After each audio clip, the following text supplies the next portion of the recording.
এবার নরেন্দ্র মোদীকে পদত্যাগ করার আহ্বান ককরোচ পার্টি নেতার। প্রধানমন্ত্রীর পদ ছেড়ে ইনফ্লুয়েন্সার হওয়ার পরামর্শ। নতুন করে আন্দোলনের হুঁশিয়ারি। শিক্ষার্থীদের আবর্জনা বলে কঙ্গনার কটাক্ষ। পাল্টা জবাব দিলেন তেলাপোকা পার্টির কর্ণধার। অভিনেত্রীকে সিজনাল রাজনৈতিক বলে আখ্যা। মধ্যপ্রাচ্যে মার্কিন ঘাঁটিতে বৃষ্টির মতো মিসাইল হামলা চালালো ইরান। ক্ষেপণাস্ত্রে লেখা হয় প্রতিশোধের বার্তা। প্রতিরোধ করার দাবি ট্রাম্প বাহিনীর। মার্কিন তেলবাহী ট্যাঙ্কারে ইরানের ড্রোন হামলা। তেহরানকে ট্রাম্পের কড়া বার্তা। খামেনির দেশকে চরম মূল্য দিতে হবে বলে হুঁশিয়ারি।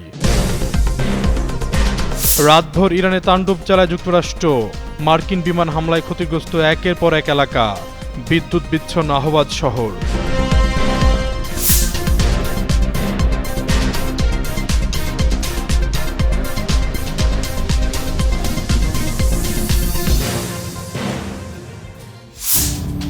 ভারতে জেনজি প্রজন্মের তরুণদের নেতৃত্বে গড়ে ওঠা ককরোচ জনতা পার্টি সিজিবি আন্দোলন আপাতত থেমেছে, কিন্তু ক্ষোভ এখনো থামেনি। আন্দোলনকারীদের অভিযোগ, সরকার প্রতিশ্রুতি দিলেও শিক্ষার্থীদের বিরুদ্ধে করা মামলা প্রত্যাহার করেনি, তাই আবারও রাজপথে নামার হুঁশিয়ারি দিয়েছেন দলটির নেতারা। একই সঙ্গে প্রধানমন্ত্রী নরেন্দ্র মোদীকে কটাক্ষ করে সিজিবি প্রতিষ্ঠাতা অভিজিৎ দীপকে বলেছেন, প্রধানমন্ত্রীর পদ ছেড়ে তার ইনফ্লুয়েন্সার হয়ে যাওয়া উচিত। মহারাষ্ট্রে বুধবার সাংবাদিকদের সঙ্গে আলাপকালে অভিজিৎ দীপকে বলেন, ইনস্টাগ্রামে তরুণদের উদ্দেশ্যে ভিডিও বার্তা দেওয়াতেই যদি প্রধানমন্ত্রী বেশি মনোযোগ দেন, তাহলে তার উচিত প্রধানমন্ত্রীর দায়িত্ব অন্য কাউকে ছেড়ে দেওয়া। দীপকে বলেন, তিনি যদি এত ভালো ইনফ্লুয়েন্সার হন তাহলে ইনফ্লুয়েন্সারই হয়ে যান। এর আগে কংগ্রেস সাংসদ প্রিয়াঙ্কা গান্ধীও মন্তব্য করেছিলেন, ক্যামেরার অ্যাঙ্গেল বদলে নয়, মনোভাব বদলালেই তরুণদের আস্থা অর্জন করা সম্ভব। লোকসভায় পাশ হওয়া প্রস্তফাস বিরোধী বিল নিয়েও প্রশ্ন তুলেছেন দীপকে। তার মতে, শুধু নতুন আইন করলেই সমস্যার সমাধান হবে না, সঠিক বাস্তবায়নই সবচেয়ে গুরুত্বপূর্ণ। উদাহরণ হিসেবে তিনি বলেন, প্রস্তফাস মামলার জন্য প্রধানমন্ত্রী ঘোষিত ফাস্ট ট্র্যাক কোর্টের প্রথম শুনানি পিছিয়ে যায়, কারণ সিবিআই এর আইনজীবী আদালতে উপস্থিত ছিলেন না। গত 20 জুলাই নিট প্রশ্নভাসের প্রতিবাদে সিজিবির নেতৃত্বে হাজারো শিক্ষার্থী সংসদ অভিমুখী পদযাত্রা করেন। আন্দোলনের চাপে কয়েকদিনের মাথায় পদত্যাগ করেন শিক্ষামন্ত্রী ধর্মেন্দ্র প্রধান। পরে সরকারের আশ্বাসে আন্দোলন স্থগিত হলেও সিজিবির অভিযোগ, শিক্ষার্থীদের বিরুদ্ধে করা মামলা প্রত্যাহার না করে উল্টো হয়রানি অব্যাহত রাখা হয়েছে। অবিলম্বে এফআইআর প্রত্যাহার না হলে আগের চেয়েও বড় আন্দোলন হবে। তার ভাষায়, প্রতিটি শিক্ষার্থীর পরিবারের ভোটই হবে সরকারের জবাব। এদিকে বিজেপি সাংসদ কঙ্গনা রানাওয়াতের জেনজি নিয়ে মন্তব্যের প্রতিক্রিয়ায় তিনি বলেন, পার্ট টাইম রাজনীতিকদের মন্তব্যের জবাব দেওয়ার প্রয়োজন নেই। ফাতেমা ফাতেহজান, যুগান্তর নিউজ।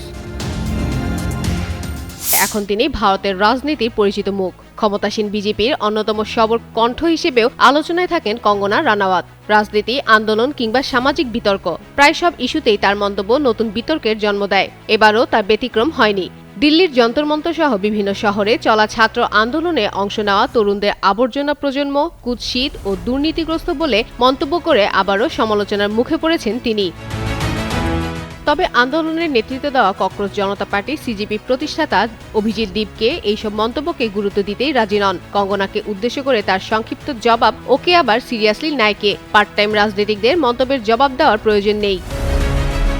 বুধবার দি ইন্ডিয়ান এক্সপ্রেসের এক প্রতিবেদনে বলা হয়, জেনজি শিক্ষার্থীদের নিয়ে ধারাবাহিক বিতর্কিত মন্তব্যের জেরে নতুন করে আলোচনায় উঠে এসেছেন বিজেপি সাংসদ ও অভিনেত্রী কঙ্গনা রানাওয়াত। সমালোচনার মুখে একটি সেলফি ভিডিও প্রকাশ করে তিনি দাবি করেন, তার বক্তব্য ইচ্ছাকৃতভাবে বিকৃত করে প্রচার করা হচ্ছে।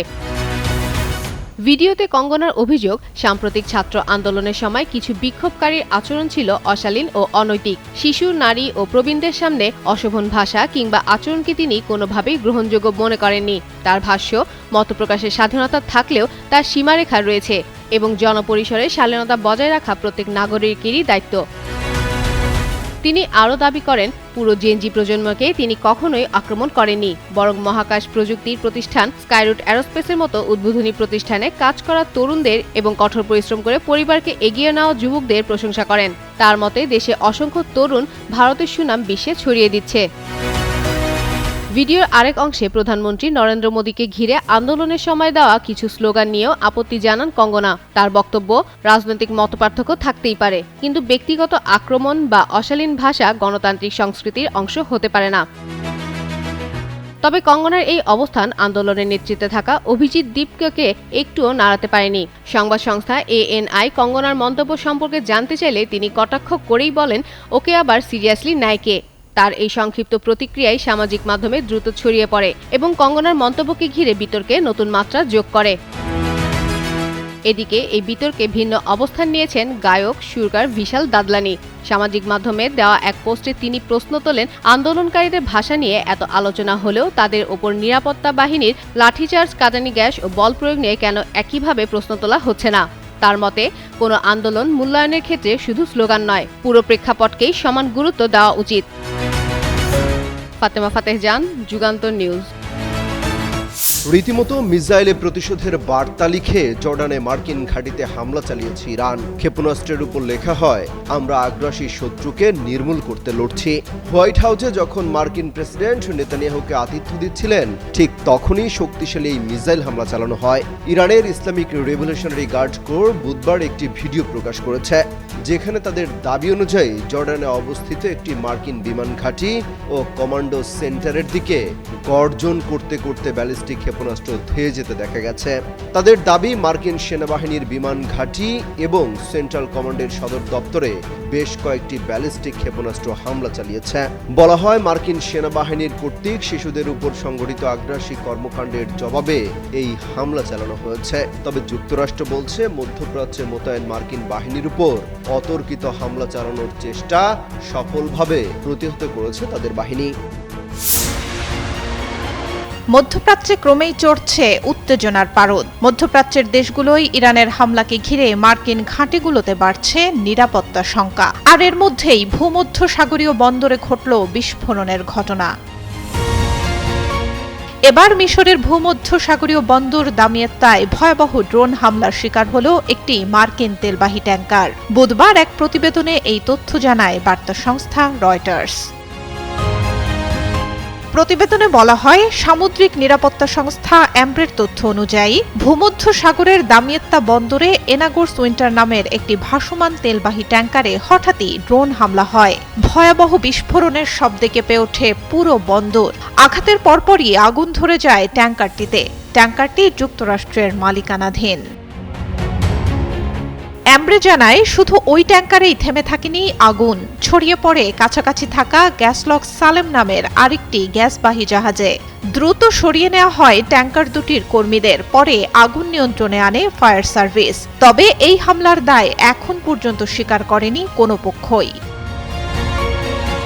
এদিকে জর্ডানে মোতায়েন মার্কিন বাহিনীকে লক্ষ্য করে একের পর এক ব্যালিস্টিক মিসাইল হামলা চালিয়েছে ইরানের বিপ্লবী গার্ড বাহিনী IRGC। যদিও ক্ষেপণাস্ত্রগুলো মার্কিন ঘাঁটিতে আঘাত হানার আগেই মাঝ আকাশে প্রতিহত করার দাবি জানায় মার্কিন সেন্ট্রাল কমান্ড সেন্টকম। এই হামলার পরপরই ইরানের হামলা নিয়ে মুখ খোলেন মার্কিন প্রেসিডেন্ট ডোনাল্ড ট্রাম্প। বুধবার গণমাধ্যমকে দেয়া এক সাক্ষাৎকারে ট্রাম্প বলেন, জর্ডানে ইরানের হামলা এমনই আকস্মিক ছিল যে ক্ষেপণাস্ত্রগুলো প্রতিহত করতে মার্কিন সেনাদের হাতে খুব বেশি সময় ছিল না। কঠোর হুঁশিয়ারি দিয়ে তিনি বলেন, মধ্যপ্রাচ্যে হামলার জন্য ইরানকে চরম মূল্য দিতে হবে। ইরানে ভয়াবহ ও প্রচণ্ড আঘাত করবে মার্কিন বাহিনী। দামিয়েত্তা বন্দরে মার্কিন ট্যাঙ্কারে ড্রোন হামলা, জর্ডানে মার্কিন ঘাঁটিতে ইরানি ক্ষেপণাস্ত্রের আঘাত আর ট্রাম্পের কঠোর হুঁশিয়ারি, সব মিলিয়ে মধ্যপ্রাচ্যে বড় ধরনের সংঘাতের আশঙ্কা করছেন বিশ্লেষকরা। সুলতানা শর্মা, যুগান্তর নিউজ। বিশ্বজুড়ে যখন মধ্যপ্রাচ্যের সংঘাত আরও বিস্তৃত হওয়ার আশঙ্কা বাড়ছে, তখন নতুন করে বড় ধরনের সামরিক অভিযান চালিয়েছে যুক্তরাষ্ট্র। রাতভর ইরানের বিভিন্ন সামরিক ও কৌশলগত স্থাপনায় বিমান হামলা চালানোর দাবি করেছে মার্কিন সেন্ট্রাল কমান্ড সেন্টকম। হামলার পর ইরানের দক্ষিণাঞ্চলে একাধিক প্রদেশ ও দ্বীপে বিস্ফোরণের খবর পাওয়া গেছে। এতে অঞ্চল জুড়ে নতুন করে উত্তেজনা ছড়িয়ে পড়েছে। মার্কিন সময় বুধবার রাত 8টা থেকে শুরু হওয়া এই হামলায় বুশেহর, খুজেস্তান, হরমোজগান ও ফার্স প্রদেশের বিভিন্ন স্থাপনার লক্ষ্যবস্তুতে পরিণত হয়। ইরানের রাষ্ট্রীয় সম্প্রচার মাধ্যম IRIB এবং আধা সরকারি তাসনিম সংবাদ সংস্থার খবরে বলা হয়েছে, বুশেহর প্রদেশে অবস্থিত দেশের একমাত্র পারমাণবিক বিদ্যুৎ কেন্দ্রের কাছেও শক্তিশালী বিস্ফোরণের শব্দ শোনা গেছে। তবে কেন্দ্রটির কোনো ক্ষতি হয়েছে কিনা তা এখনও নিশ্চিত হওয়া যায়নি। এছাড়া বান্দর আব্বাস, কেশম, কিস, আবু মুসা ও আবাদান সহ কয়েকটি এলাকায় বিস্ফোরণের ঘটনা ঘটেছে। কেশম দ্বীপের একটি আবাসন ভবনে হামলার পর অন্তত 2 জন ধ্বংসস্তূপের নিচে আটকা পড়েছে বলে জানিয়েছে IRIB। অন্যদিকে আহফাজ শহরে একাধিক স্থানে হামলার পর কিছু এলাকায় বিদ্যুৎ বিচ্ছিন্ন হওয়ার খবরও পাওয়া গেছে।